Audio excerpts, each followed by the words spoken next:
خاص طور پہ جب وہ جوان ہو جائیں، بیوہ ہو جائیں، مطلقہ ہو جائیں، تو پھر تو کسی طور مناسب نہیں ہے کہ اپنی بیٹیوں کو اپنے گھر کے اندر بٹھائے رکھے آدمی۔ نبی کریم صلی اللہ علیہ وسلم نے سیدنا حضرت علی رضی اللہ تعالی عنہ کو کچھ وصیتیں فرمائی۔ ان وصیتوں میں یہ وصیت بھی فرمائی کہ علی، جب کوئی بچی، کوئی عورت، کوئی لڑکی بیوہ ہو جائے تو پھر اس کا جلدی سے نکاح کر دیا کرو۔ شریعت کی یہ تعلیم ہے۔ ہمارے معاشرے کے اندر اگر کسی بچی کا شوہر فوت ہو جائے، مطلقہ ہو جائے، تو پھر ایسی بچیوں کی شادی کرنے کو عیب تصور کیا جاتا ہے، حالانکہ یہ کوئی عیب نہیں ہے۔ میرے نبی صلی اللہ علیہ وسلم کی مبارک سنت ہے کہ آپ صلی اللہ علیہ وسلم نے بیوہ عورتوں کے ساتھ زیادہ نکاح فرمائے ہیں۔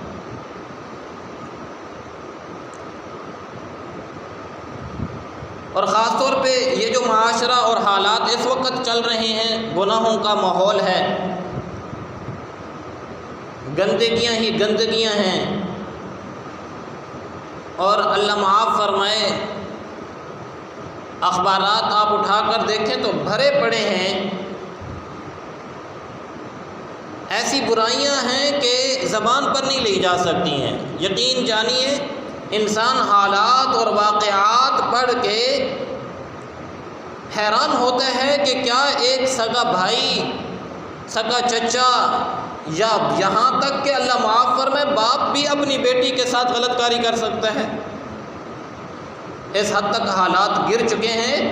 اور گناہوں کا ماحول ہے۔ ان حالات میں تو زیادہ ضروری ہے کہ اگر کوئی بچی گھر میں جوان ہو یا کوئی بچی گھر کے اندر بیوہ موجود ہے یا مطلقہ ہے تو اس کا جلدی سے نکاح کر دیا جائے۔ حضرت عمر فاروق رضی اللہ تعالی عنہ کو بھی اپنی بیٹی کی فکر ہوئی تو ان کا سب سے پہلے نگاہ انتخاب سیدنا حضرت عثمان غنی کے اوپر پڑا، اور کیوں نہ ہوتا کہ جس کا انتخاب پیارے نبی صلی اللہ علیہ وسلم کی ذات مبارکہ بھی تھی۔ یہ ان دونوں کی بات ہے کہ جب حضرت عثمان غنی رضی اللہ تعالی عنہ کی پہلی بیوی حضرت ام کلثوم وفات پا چکی تھی، تو حضرت عمر فاروق رضی اللہ تعالی عنہ عثمان غنی رضی اللہ تعالی عنہ سے ملے اور پوچھا کہ آپ کو اگر نکاح کی طلب ہے تو میری بیٹی حفصہ موجود ہے، تم اگر نکاح کرنا چاہو تو میری بیٹی سے نکاح کر لو۔ یہاں ایک بہت بڑا سبق ہے ہمارے لیے۔ وہ سبق یہ ہے کہ اگر کوئی اچھا لڑکا سیرت، کردار، اخلاق کے اعتبار سے موجود ہو تو والدین اگر اپنی بیٹی کا خود رشتہ بھی پیش کریں تو کوئی اس میں قباحت کی بات نہیں ہے، بلکہ ایک حدیث مبارکہ ہے کہ نبی علیہ الصلوۃ والسلام نے ارشاد فرمایا کہ جہاں تمہیں کوئی اچھا رشتہ مل جائے تو فوراً اپنی بیٹی کا وہاں نکاح کر دیا کرو۔ اس سے پتہ چلتا ہے کہ نبی کریم صلی اللہ علیہ وسلم گویا یہ فرمانا چاہتے ہیں کہ ضروری نہیں ہوتا بعض اوقات کہ لڑکے والے ہی رشتہ مانگیں، وہاں خود اپنی بیٹی کا نکاح کر دینا، خود اپنی بیٹی کو وہاں پیش کر دینا کوئی عزت میں کمی نہیں لاتا، بلکہ اس سے آپ اپنی بیٹی کے اچھے مستقبل کو سوچ رہے ہیں۔ تو حضرت عثمان غنی رضی اللہ تعالی عنہ کہنے لگے کہ میں اس بارے میں ذرا سوچوں گا اور پھر بتاؤں گا۔ فرماتے ہیں کہ کچھ دن گزرے، میری عثمان سے ملاقات ہوئی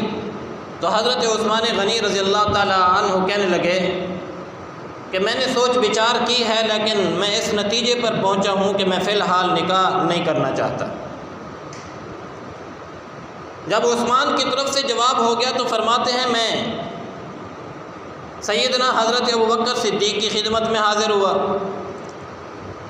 اور ان سے عرض کیا کہ اگر آپ کو نکاح کی طلب ہے تو میری بیٹی حفصہ موجود ہیں، آپ ان کے ساتھ نکاح کر لیں۔ حضرت ابوبکر صدیق رضی اللہ تعالیٰ عنہ نے نہ ہاں میں جواب دیا نہ نا میں جواب دیا۔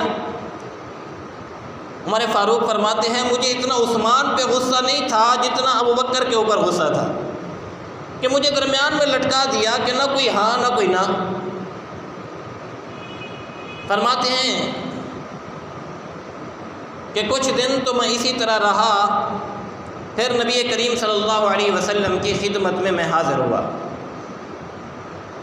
اور میں نے جا کر شکایت کی کہ یا رسول اللہ، میں نے اپنی بیٹی حفصہ عثمان کے سامنے پیش کی، انہوں نے نہ کر دی۔ میں نے اپنی بیٹی ابوبکر کو پیش کی تو انہوں نے نہ نا میں جواب دیا نہ ہاں میں جواب دیا۔ آپ صلی اللہ علیہ وسلم نے ارشاد فرمایا عمر پریشان کیوں ہوتے ہو، اللہ تمہاری بیٹی کو عثمان سے بہتر شوہر عطا فرمائیں گے اور عثمان کو تمہاری بیٹی سے بہتر بیوی عطا فرمائیں گے۔ فرماتے ہیں میں حیران تھا، مجھے سمجھ میں تو نہ آئی بات۔ کچھ دنوں کے بعد ہی نبی کریم صلی اللہ علیہ وسلم کی طرف سے حضرت حفصہ کے لیے نکاح کا پیغام آ گیا، تو مجھے سمجھ میں آ گئی کہ اللہ نے عثمان سے بہتر شوہر محمد الرسول اللہ صلی اللہ علیہ وسلم کا انتخاب فرمایا تھا، اور ادھر عثمان کو اللہ تعالیٰ کے پیارے حبیب صلی اللہ علیہ وسلم نے اپنی دوسری بیٹی حضرت رقیہ ان کے نکاح کے اندر دے دی۔ ان کو حفصہ سے بہتر بیوی مل گئی اور ان کو عثمان سے بہتر شوہر مل گئے۔